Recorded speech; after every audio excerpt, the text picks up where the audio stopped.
Good morning, fathers of daughters. This is Ephraim B. Martin. Welcome to Grow Dad YouTube channel. And we're here for another live stream, fathers of daughters. Bienvenidos, mi amigos, en aquí, gracias. All right, fathers of daughters, we're here for another live stream today. Welcome all fathers, regardless of your ethnic group, background, and or culture. You are welcome, fathers. So, welcome.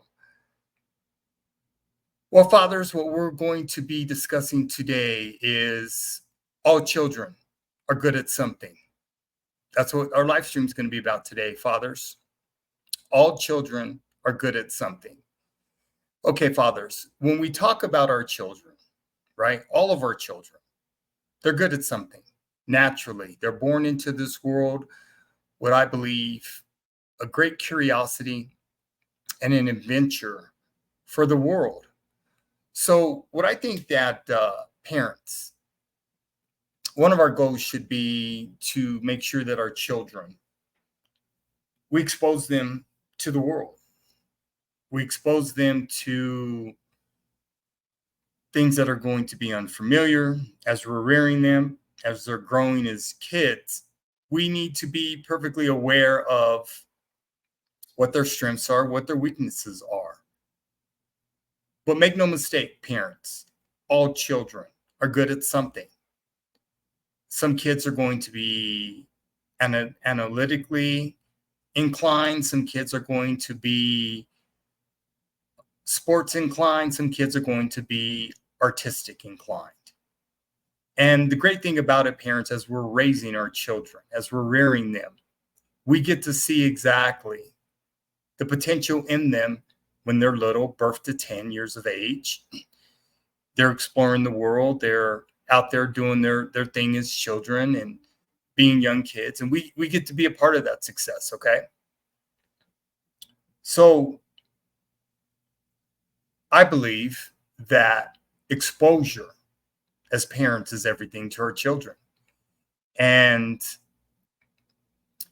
we have to make sure, parents, that we get our children exposure. And it's important for them to have exposure, because if they don't see the other side of things, we're never going to know their full potential, and we're never going to know what their interests are. Being the father of 4 adult daughters, 36, 30, 26, and 24, I exposed my daughters to everything. I exposed them to whatever they were interested in and allowed them to naturally gravitate to what they liked and what they didn't like.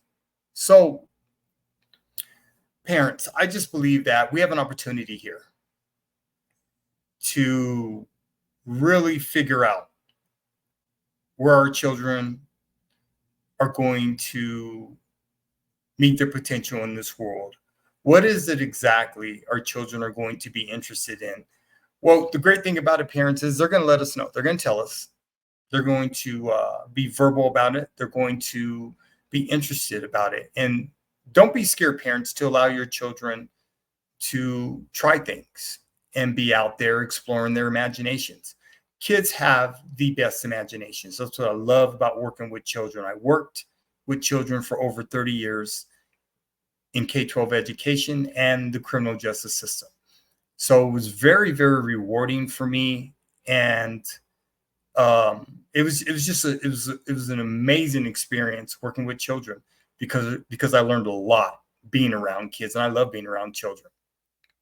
So, fathers, that's why we're here today. We want to take a look at parents. We want to take a look at the potential of our kids, because every child, regardless of their socioeconomic background, regardless of their environment, they're good at something.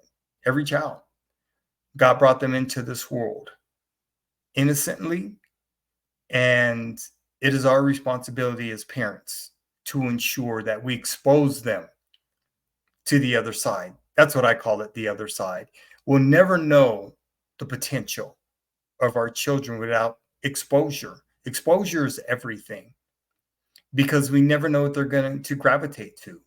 And it's a beautiful thing to see when they're little. we as parents, we have our own interests and we have our own desires, and exposure to that we'll never, we'll figure out. We'll figure out what our kids are going to want to do because, like I said, they will definitely be telling us. So I have about 12 videos I want to share with you today. They're all under 5 minutes long. So I just want to share with parents, children, how they see the world through their eyes, through their lens, how they decide what they want to become, what they want to get involved in. And I just think it's important for us to nurture that. I think it's important for us to embrace that. I think it's important for us to validate that. More importantly, I think it's important for us to support it because we never know how our children are going to end up. But the potential is there, depending on the exposure. Okay, fathers of daughters, parents. So this is going to be a great live stream. I'm looking forward to it. This is my 51st live stream today. I'm excited about it as I continue to grind, move forward, and build capacity organically on my YouTube channel. So I welcome all fathers. Once again, regardless of your ethnic group, background, and or culture, you are always welcome here. Okay, fathers, let's take a look at this first video.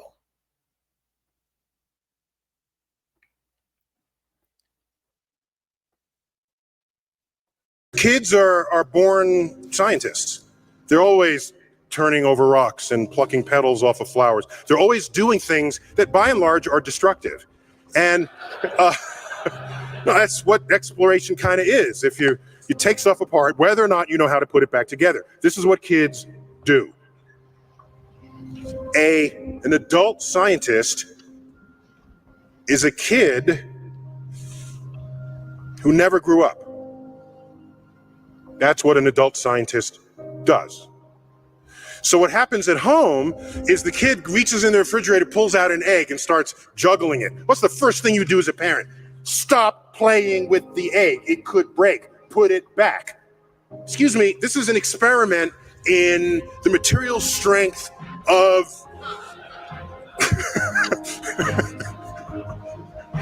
let the kid find out that when it drops, it breaks. This is a physics experiment rapidly turned into a biology experiment, okay? The yolk oozes out. You say, hey, that becomes a chickie one day, okay? Wait, how does this gooey yolk become a chicken? Well, that's biology. Check that out. And what did the egg cost you? 20 cents? The president of Harvard once said, if you think education is expensive, you should try the cost of ignorance. So we don't have enough parents who understand or know how to value the inquisitive nature of their own kids because they want to keep order in their household. Kids go into the kitchen and pull out all the pots and pans and start banging on them. What's the first thing you say as a parent? Stop making all that noise. Stop the racket. You're getting the pots and pans dirty. You just squashed an entire experiment in acoustics. So, I'm not worried about kids. People say, what can I do to get my kids interested in science? They're already interested in science. You're the one who's the problem. Almost my entire professional energy is focused on adults because they outnumber kids. They vote, they run the world, they wield opportunities. Kids will be fine.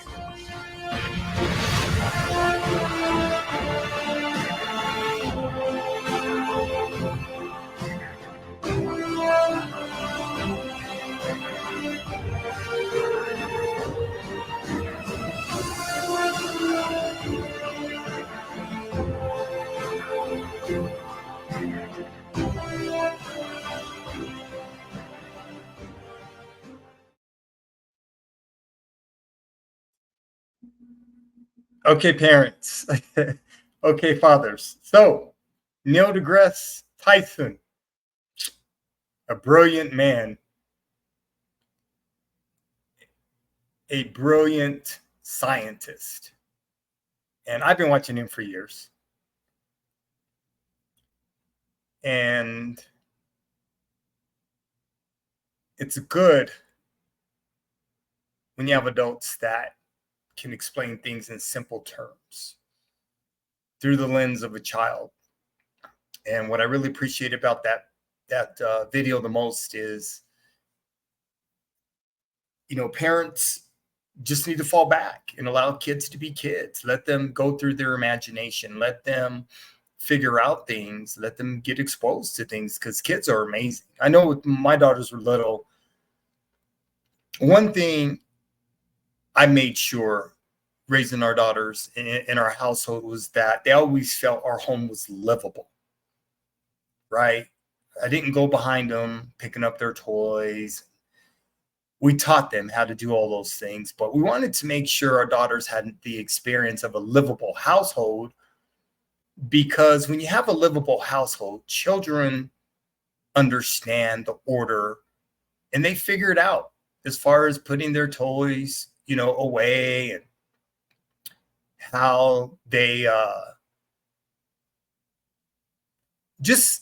they figure out order. Kids figure out order pretty quick as they're growing up. And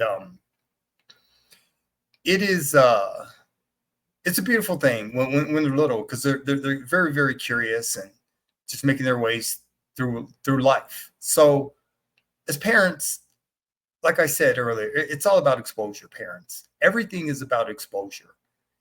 And the more we expose our children, I believe the better off they're going to be as little people, because they have the curiosity naturally. And like Neil said, all of our kids are scientists, one way, shape, or form. And it's, some are going to have bigger personalities than others. Some are going to be, introverts. Some are going to be extroverts. And so it's a beautiful thing when we're watching our children grow. And like I said, introducing them to the other side, we'll never know what their likes and dislikes are going to be unless we introduce them to a world being free. And of course, protection and safety is our number one goal with all of our children. But exposure in your own home, the natural environment of your own home, they become scientists. They're born scientists. And I believe that as well, because I've seen kids do amazing things. Okay, fathers, let's take a look at this second video.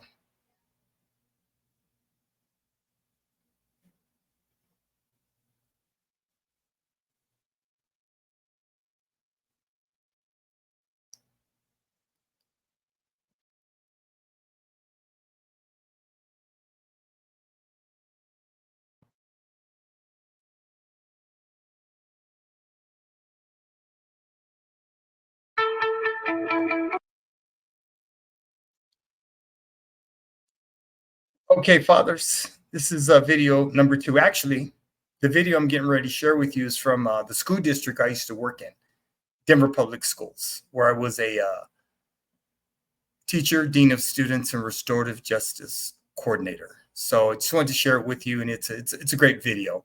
So here we go, fathers, video number 2.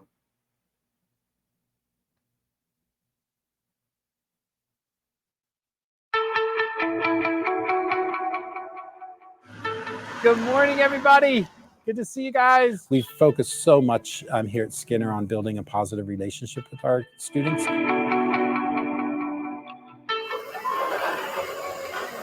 Students first. It's all of our role to make sure that they have the ability to succeed. The big thing that we need to be doing as well is the temperatures. We want to make sure that, number one, that we are taking care of the students first. So it's not goodbye. I get to send you off to bigger and better things. The kids, the families, it's definitely one of the best decisions I've ever made in my life.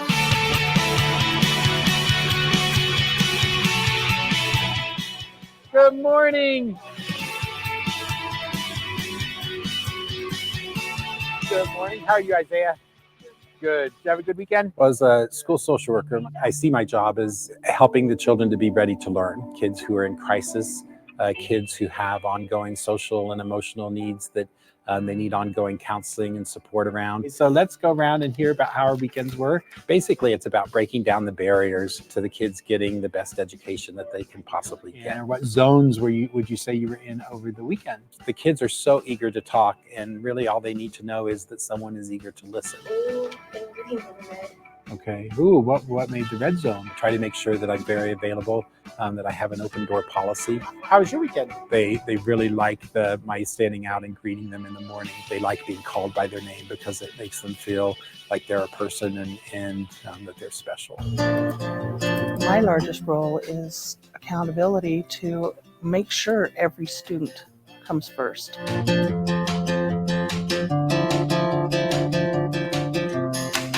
This is a cognitive kit because I don't have direct contact with the students. I need to role model it for the teachers so that it, because it all has the trickle effect. And as I open up this next one, I come up with speech. One of the things I do is I supply the teachers that are directly involved with the students with kits to help them identify specialized learning disabilities or strengths. Shared core values are important because if we don't demonstrate them, sometimes they don't get it demonstrated. Every one of them is a value that helps us build and create stronger, better students to be able to put back into society. We want to make sure the students are placed first. We don't look at the district as broken down with our individual areas. We base everything on a team atmosphere. Did you use it for the barbecue last week? Okay.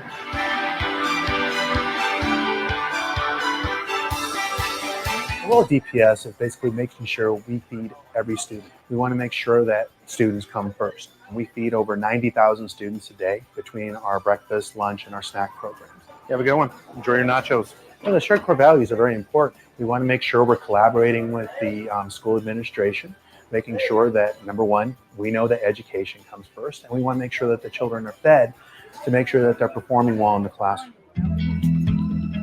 Your little brother's coming back, right? See? You can visit.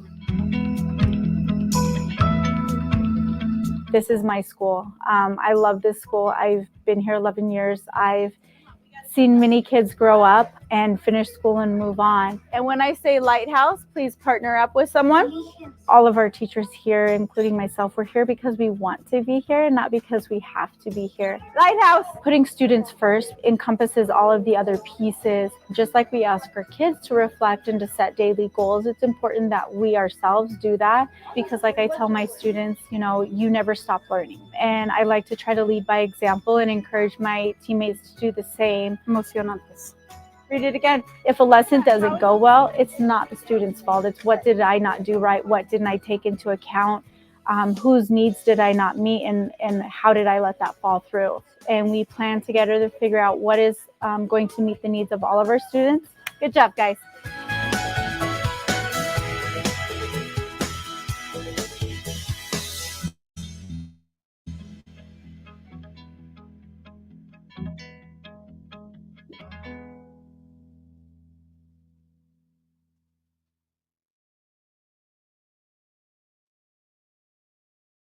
Okay, parents, fathers, what are your thoughts on that video? I just wanted to share with you the village. That's a part of our children's success. That's a part of our children's availability and to be able to expose them to other things. That's what the village is all about. So it does take an entire village, parents, fathers of daughters, to raise children. It does. And being around other children that don't look like them, that don't talk like them, that come from different cultures, that come from different backgrounds, different religions, is what is going to equip our children to become better human beings, right? And that's the beauty of the world for all children. Children get along naturally. They play with each other naturally. They want to be around each other naturally, and they're curious naturally. So when you get kids together and you let them be around each other, they're going to play with each other and they're going to learn about each other because they're naturally curious. So the village is very, very important because it does take a village, an entire village, to raise our children, to help them become successful. We're all a part of that, each and every one of us. So it's a blessing to be able to be a part of. And, parents, we just have to be open to the idea and understand that our kids' potential and how they're going to turn out comes down to exposure. Bottom line, comes down to exposure. So just want to share that video. Okay, parents, I'm getting ready to show you 4 videos in a row. They're all about 2 minutes apiece. And then we'll come back and I'll give you some comments about these next 4 videos I'm going to show you in a row. Okay? All right, parents, let me get them set up.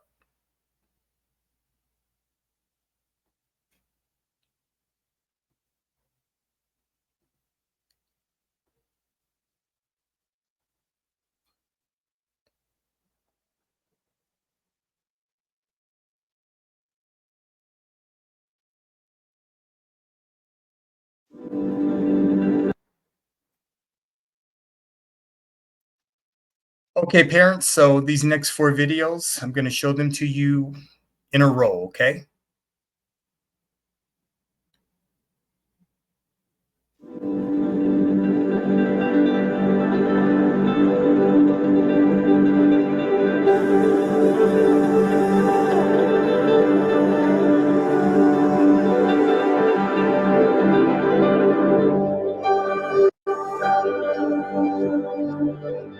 When I first held Julia, since she couldn't really hear my voice, she would smell my neck. And when I first held Walter, he did almost the same exact thing.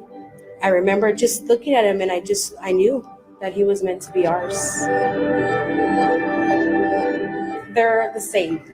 He waits for her to finish her homework and then they're off to go play in the yard.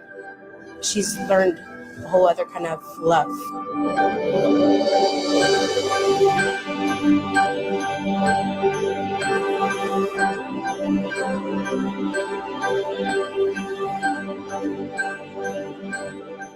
And now, Walter.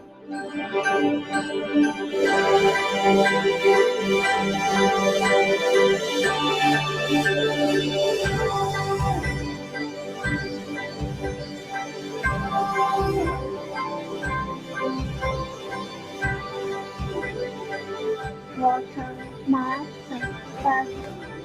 I think they were both meant to find each other.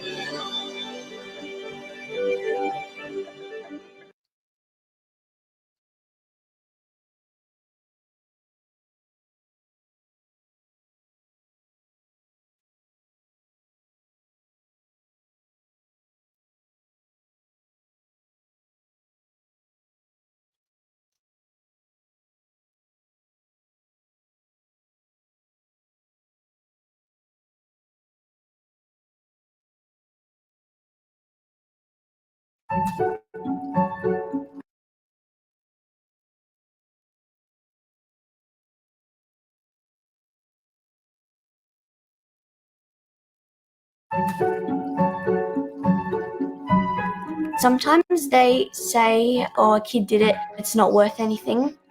Lots of people say that 12-year-olds is such an annoying age. Critics say that I'm like Jackson Pollock, and they say it as a compliment, but I want to be known for my own style, not being compared to someone else. This great big story was made possible by Lego. Play her way.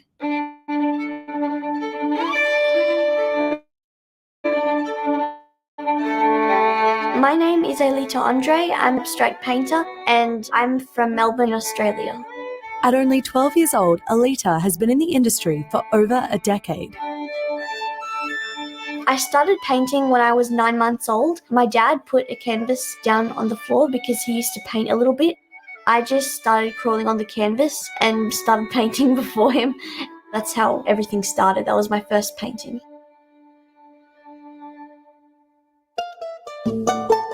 Well, my first show was at the age of 2 years old. Without telling the gallery owner her age, her mother presented the work and Alita was booked for her first show. Since then, she has taken her art across the globe and has sold paintings for around $35,000. I've been to London, Russia, Japan, New York, Italy, China, where else? Hong Kong, but 4 times. I paint every few days, but mainly when I'm inspired. When I paint, I usually think about the universe, I think about animals, pretty much everything that has to do with nature. With the violins on the canvas, I want to show that the whole universe is singing. Although Elite is young, she understands the harsh critics in the art world. When people question my talent, usually I don't mind because I think that everyone should have their own opinion. But there is one critic whose opinion does matter.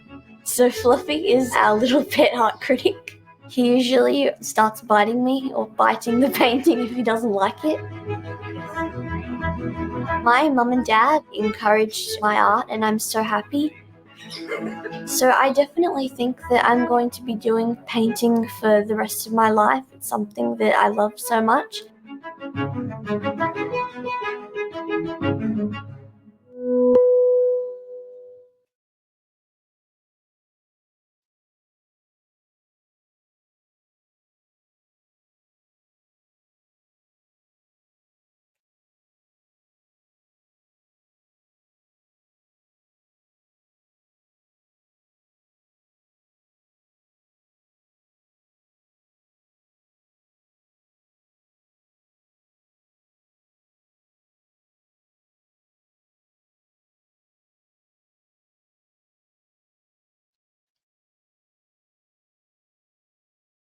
Adorable! Getting the big buzz after a 6-year-old making history as the first grader ever in the competition. Showing everyone what it means to be a good sport as well. Lindsay Davis has more. Just to spell it all out for you, A-N. As of this morning, 45 participants remain in the Scripps National Spelling Bee, whittled down from 284. Among the bees who entered the competition this year, the first grader. Hi to all, and hello, Dr. Bailey. Hello, Akash. You ready? Yeah. Investigate. INVISCATE.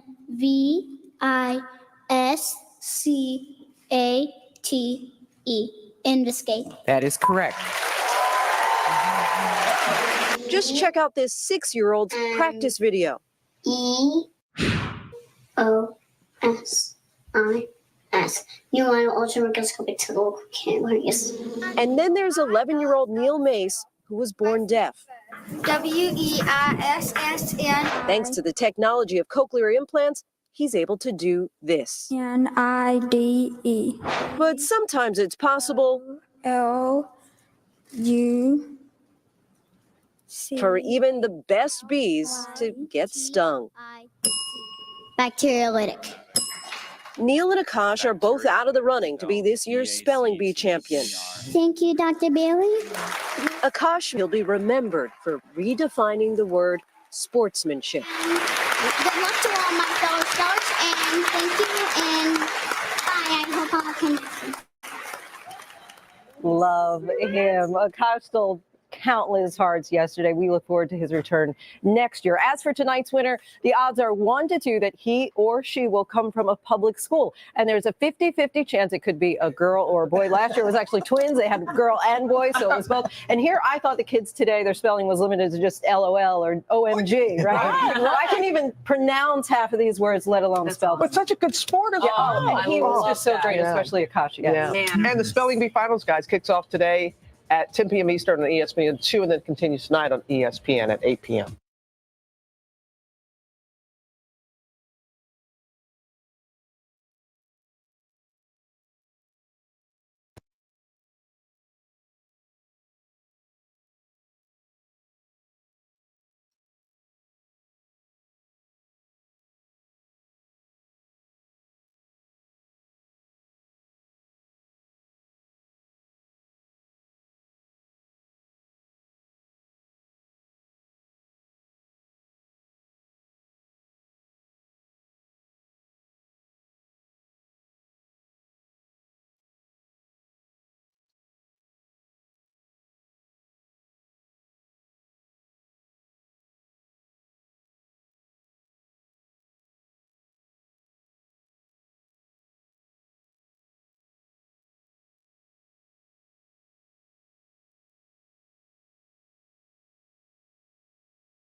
Okay, parents.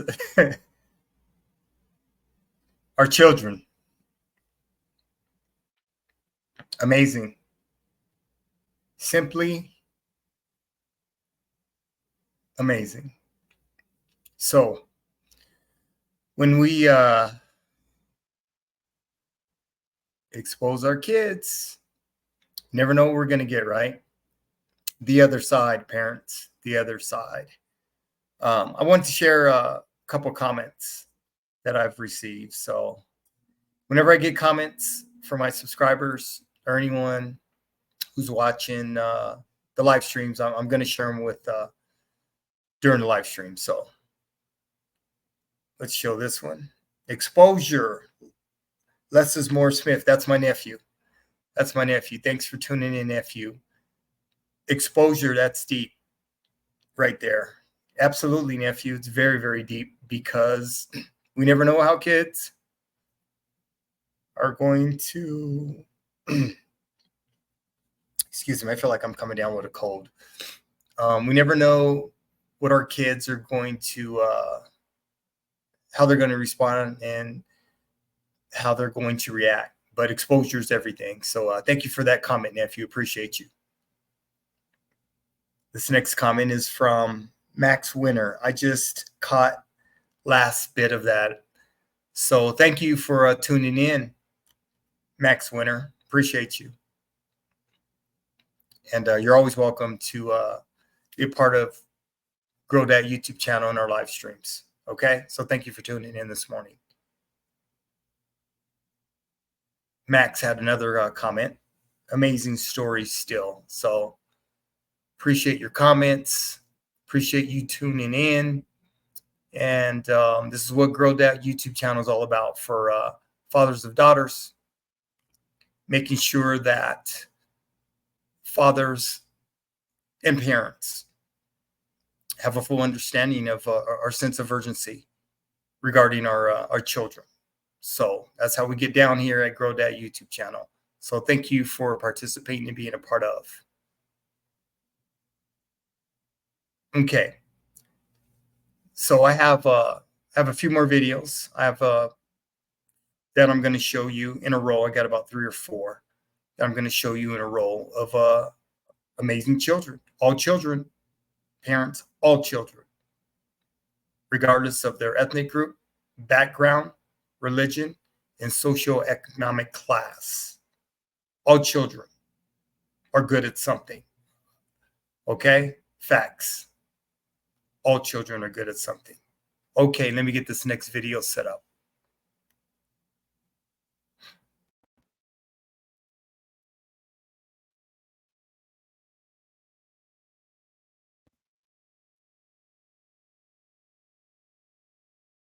Enjoy.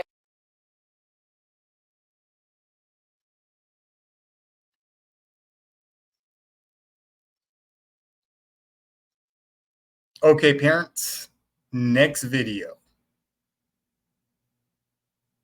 Let me see here.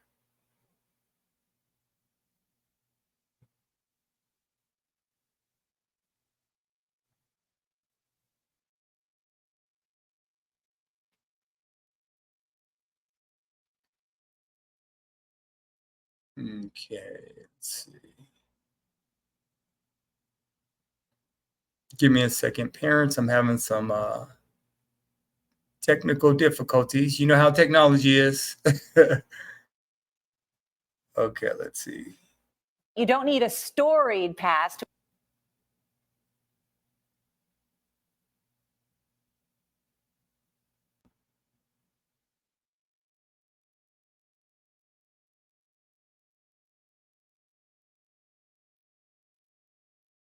Okay, parents, here we go. Next video. You don't need a storied past to enjoy a good book. And as we told you Friday, Delilah Arena is a perfect example of that, having already read more than 1,000 books. And she's only 4 years old. DeMarco Morgan traveled to Gainesville, Georgia, to hear Deliah's story in her own words. Ooh, a hot dog. Yummy, yummy, yummy. For 4-year-old Dalia Arana, it is not hard to find the appetite to read. I broke my trunk. The small-town Georgia girl feels most at home here at the local library, where she's able to check out books as the owner of her own library card. I wrote a muffin. The story of how Dalia became a voracious reader began when she was just 2 years old. Her mom got her involved in a local program that encourages kids to read 1,000 books before they reach kindergarten. When I was 3, I was sometimes reading like a robot, but now I'm reading like a smart kid. Dalia says she surpassed that goal before preschool. I get to learn new words and stuff. So what's one of the words that you are learning now? I've already learned punctiliousness. That's a big word. Last week, Dalia was invited to the Library of Congress in Washington, D.C., where she served as librarian for the day. She received a tour from Carla Hayden, the nation's first woman and African-American to head the library. So what did you most enjoy about the Library of Congress? Did you get a chance to touch some of the books? I didn't get to touch the books, but they gave us some books. They gave you some books. Yeah, we got to keep them. She's read 5 to 7 books in a day. Dalia's mother, Halima Arana, believes the child prodigy developed her love for reading while she was still in her mother's womb. By the time she was a year old, she was already well into the habit. My main hope is that she will inspire other children to read. Deeply rooted in the American dream, I have a dream. We were there as Dalia rehearsed Dr. Martin Luther King Jr.'s famous I Have a Dream speech. We hold these truths to be self-evident At the Hall County Library, ahead of her performance to mark the national holiday. I have a dream that And Dalia is still able to be a little girl because when you hear a 4-year-old reading 1,000 books, you're like, okay, wait a minute. Did she get a chance to play outside? She's still a 4-year-old. What do you want to be when you grow up? Have you thought about it? Yes, I want to be a paleontologist. What is that? Well, a paleontologist, they study dinosaurs. Whether it's through a word Yes. or a sentence, Tell my very best friend about it. Dalia says her first 1,000 books are just the opening chapter of her story. The end. For CBS This Morning, DeMarco Morgan, Gainesville, Georgia. Will I take a nap? Boy, how much do we love this little girl? I That know. at 4 years old, she already knows she wants to be a paleontologist. Yeah, I know. Wow. 1,000 books. And I have to Yes. correct what I said earlier. Punctilious actually means showing great attention to detail or correct behavior, like meticulous. All right. So, outdone by a 4-year-old. Yeah, that's always fun, isn't it? Yeah. Well, listen, I had to Google it, so I get it.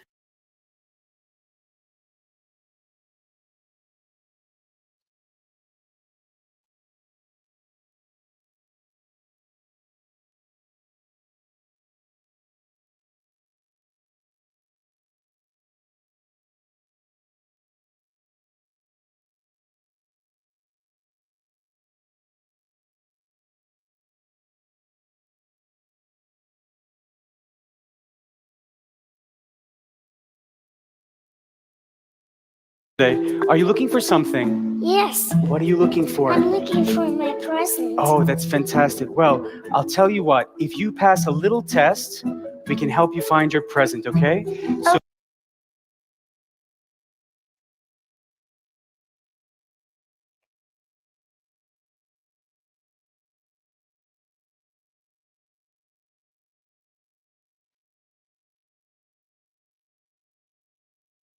are you looking for something? Yes, What are you looking for? I'm looking for my present. Oh, that's fantastic. Well, I'll tell you what, if you pass a little test, we can help you find your present, okay?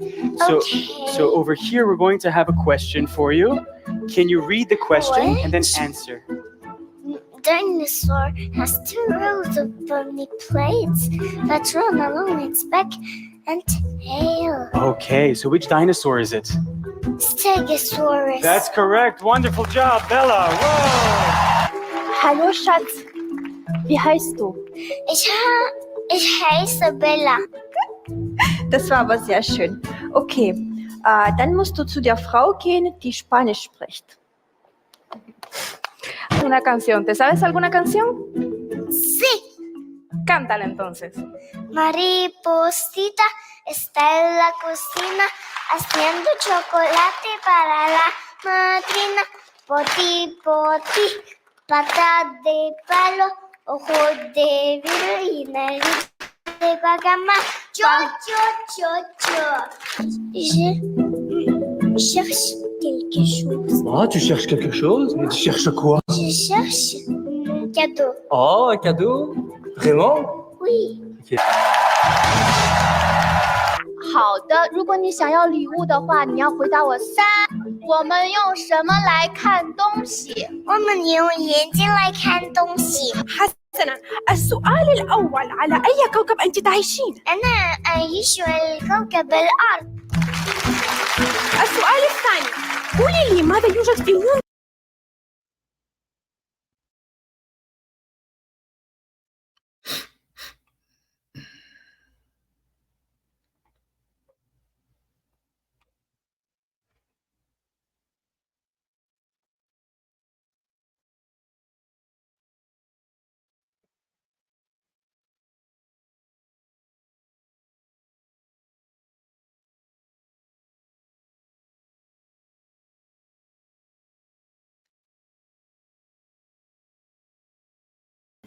Hello, I'm Lucian and I'm age 7 in year 3. My name is Gabby and I'm 6. I'm Mr. Marley. I'm 32 years old and I'm the MFL leader at Wright Primary School. Except I'm not 32. Okay, parents, give me a second here.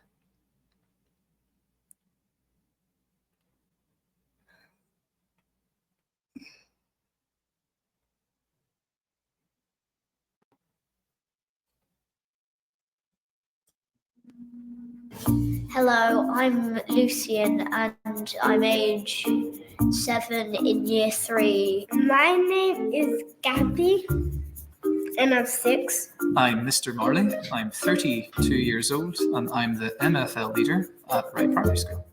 Except I'm not 32, I'm 31. If you can introduce yourselves with your names and your ages, please. You start.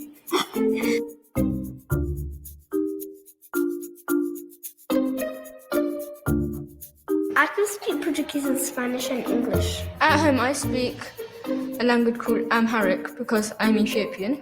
I speak Spanish and a bit of French. Irish. English. German. Arabic. Portuguese. Czech. Chinese. Swedish. And maybe a little bit of gibberish. የንስም ማህደር ነው ሰላም እና 10 ዓመቴ ነው እና አሁን እኔ ማውራት የምችለው እንግሊዝኛ French and Spanish. I got quite a lot to say. My favourite word is war because it means I and it doesn't sound like I because it has 2 letters when you do pinyin. Hola, ¿cómo estás? Muchas gracias y me gusta mi manos. If you're hungry, you say ya samhlat. Manos. Manos, sí, estos manos.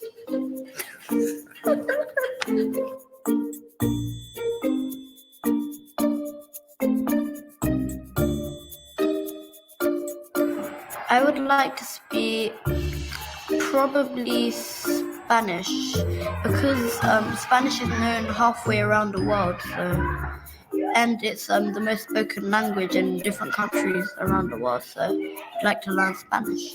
I would like to learn Arabic because our neighbours speak a lot of Arabic and I wonder what they're saying sometimes. I teach in Spanish and sometimes we play Spanish games after. Sometimes we do the piña dance and piña means pineapple. Pina, pina, pina.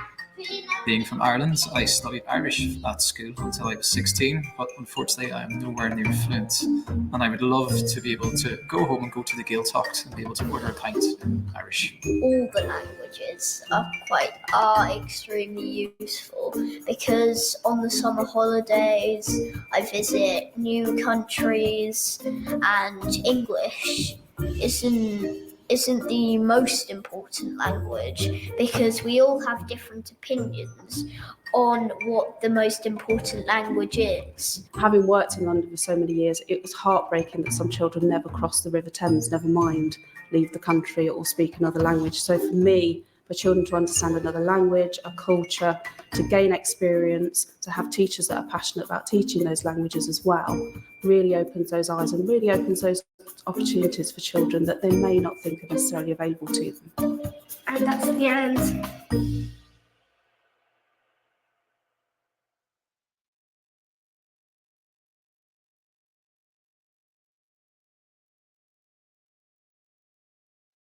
Okay, parents, what are your thoughts on those videos? Amazing videos. I love doing research for Grow Dad YouTube channel. It's amazing what YouTube provides. It's amazing. So many videos that are being shared, that are being made. So my research, I enjoy research and makes it easy, actually. Languages, one of the most beautiful things that all children will learn if exposed. I've traveled to 60 countries and 6 continents in the world. And I can tell you, one of the things I never understood about the United States of America, North America, let's take a look at the continent of North America. We have Mexico to the south of us, and we have Canada to the north of us, French. So we have Spanish to the south, French to the north, native languages, and you have English in the middle of North America. Why the United States is not a trilingual country is just beyond me. It makes absolutely no sense. Everywhere I've gone in the world and traveled, most natives of the countries I've been to, they speak 2, 3, 4 different languages within their country. And here we are here in the United States. English speaking, monolingual only. Makes absolutely no sense. I speak Spanish. I learned it when I was at the middle school where I was a restorative justice coordinator because I got immersed in it. The school I taught at, you saw in the video, Skinner Middle School, 90% Spanish speaking kids. So I was immersed in the language. It makes absolutely no sense to me. Mexico to the south, Spanish speakers. French speakers to the north, and Canada. In the United States of America is monolingual. Amazing, amazing. Anyway, parents, I've got 2 videos left. I'm going to play them back to back, and we will finish up this live stream. I appreciate your presence today, and it's been a good live stream, parents. So thank you for being a part of. Let's take a look at these last 2 videos, parents.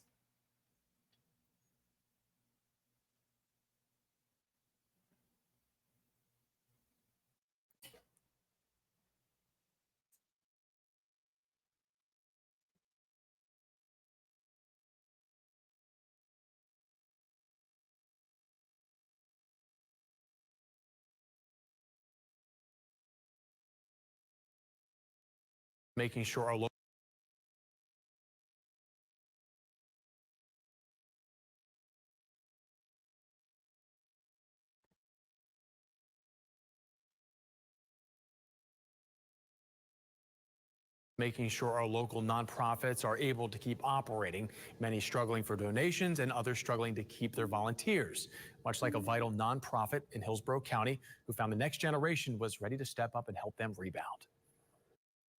like this dress. To be a fly on the wall at Echo and Brandon is to watch a well-oiled machine as they organize clothing donations and distribute food to people in need. And they had it down to a science. We had GED classes, we distributed clothing, we distributed emergency food, we had a back-to-work program, we had a social enterprise, we had a boutique open. That was all before the pandemic. All 100 volunteers at the place that stands for Emergency Care Help Organization were normally just like these volunteers, except you need to add another 50 to 60 years to their age. We had about 100 weekly volunteers that would come and serve with us every week. I would say 96% of them are retirement age. So mid-March, they were sent home for their safety. And that put the weight of Echo on the shoulders of nearly a dozen staff members. Not realistic to stay afloat long term. And that's when they realized it was time to lean on a new generation, like Sakura Hartsfield and Jonah Stow. And it was a good experience volunteering and being able to work with other kids that are my age that have the same mindset to help people in our community. At just 15 years old, these two are now part of Echo's youth leadership program, along with 48 other teens, who are now filling the gap left behind by the regular volunteers who just can't be here right now. I knew that they were starting to struggle with people because the older people had to stay home just so that they didn't risk any chance. Every week, these 50 teens sort out food and clothing donations and then hand them out to residents in unincorporated Hillsborough County. People just trying to rebound out of one of our nation's toughest times. A lot of people, when they look at programs like ours, they think, oh, you just help the homeless. We do, but that is not the majority of those we serve. The majority of those we serve are the underemployed, people that are just making it. And if anything happens, they're in an emergency situation. Good to know kids these days may be different than we were growing up, but there's one thing that hasn't changed: their hearts. This greater Brandon Riverview community is so generous, and they have taken care of us, and their children are taking care of us, and we're so thankful. So here's the rebound rundown tonight. Echo is not just relying on teens to help them get through the pandemic. They are also teaching them about real life skills like budgeting so they can see how underemployment can place people in unforeseen hardships during an economic downturn. Echo plans on getting back to their everyday operations, hopefully by July, if you would like to help out. They are taking food and clothing donations at any time right now.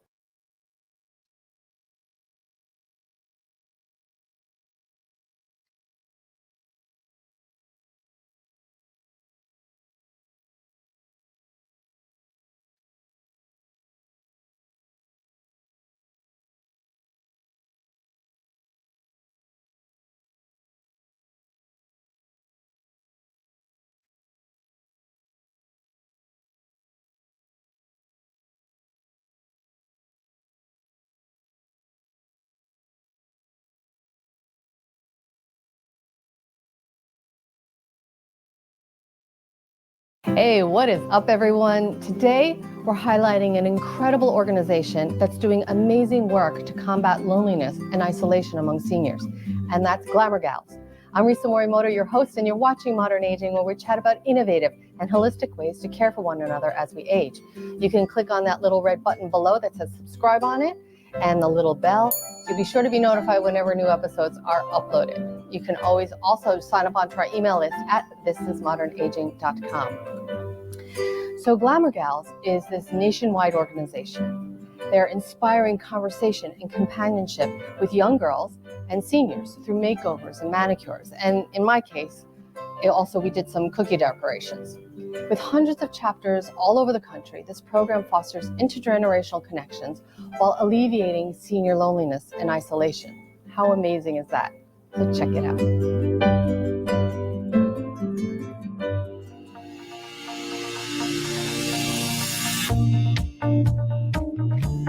Glamour Gals is a nonprofit that brings together teens and seniors. About 60% of seniors living in residential care don't receive any visitors. But Glamour Gals is changing that. We organize chapters of high school and college-aged girls and boys to go into senior homes, and they do makeup and manicures with the seniors. But really, the most important part is that caring touch. The gentle touch to the hand when they put the nail polish on, or a little brush at the face while they put some facial cleanser on is really the most important part. They connect with seniors who, frankly, don't ever get visitors in the senior centers. And I think it just pushes them a little bit out of what they're used to, and everybody I don't know, it's like a little dose of love, while volunteering. I enjoy like the nail aspect, but at the same time, like you get some funny stories, a little bit of wisdom, and like everyone just having a good time. Tell me what it's like when the Glamour Gals come here. It's like, even though it's the young generation, it reminds me of when I was younger and had so much respect for the older people. It's nice to meet somebody that does that because you don't find it. Today we're kicking off the Dough for Good campaign with cookies. Yeah. Part of that is because I used to love baking with my mom. She loved Christmas. We would bake Christmas cookies. She would make these snowman. Dough for Good is a way to raise funds, and you can host a cookie party in honor of our program. You can bake cookies, do a cookie swap, decorate cookies, and you collect some money from your people coming and donate it to Glamour Gals and help us continue important intergenerational connections.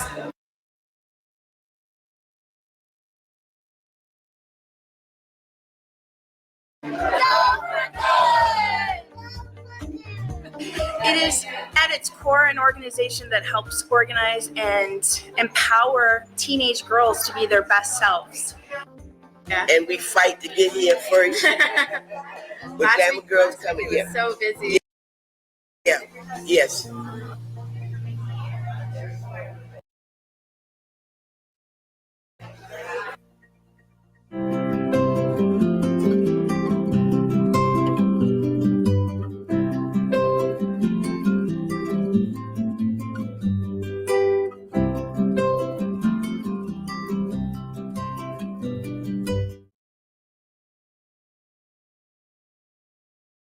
Okay, fathers, parents, another live stream. Yes, sir. Yes, ma'am. Got it done today.